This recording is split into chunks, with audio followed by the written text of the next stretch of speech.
So let's look at Ayn Rand, Robert Nozick, and natural rights. Ayn Rand is famous for being a novelist, but she wrote also lots of philosophy, probably best known for her book Atlas Shrugged.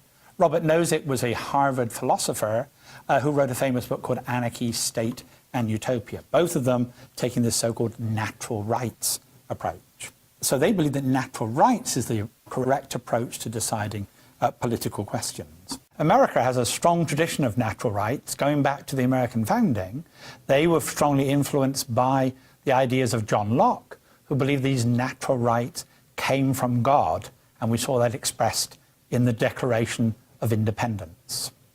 Ayn Rand is associated with what she called objectivism. She believed that there was an objective reality and an objective morality, that we can discover reality and morality by the use of reason. We know that it's in the nature of man to want to live, to want to survive.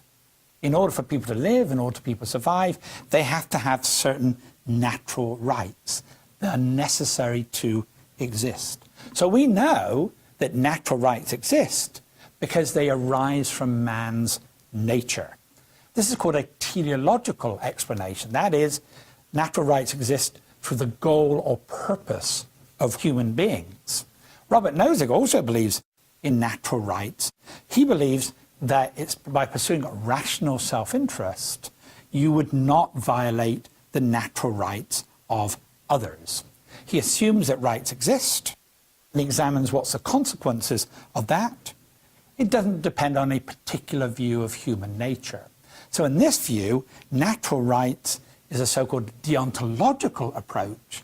Natural rights tell us the limits of what we should do. For example, thou shalt not kill. Clear moral principle that tells us that we should protect the rights of people, in this case, not to be killed. So both believing in natural rights, but explaining it by two different methodologies. They both agree that the problem with government is that it violates our natural rights. It is immoral to use force to obtain your goals. Capitalism, they argue, is the only moral economic system because it's based on voluntary exchange. It's not based on coercion. So the problem with government is that much of what government does is to undermine our natural rights. So what is the role of government?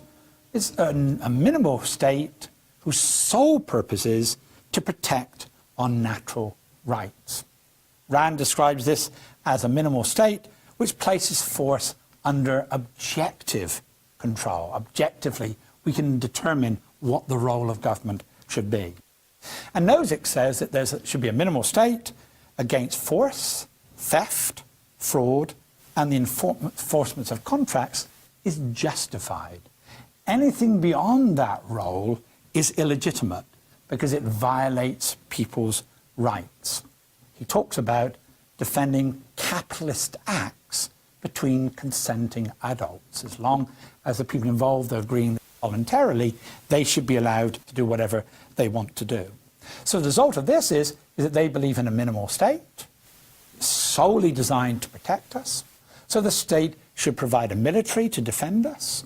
It should provide a police to defend us against criminals. It should provide a court to avoid conflict between people. And that is it. There is no justification for any form of government beyond that, such as a welfare state.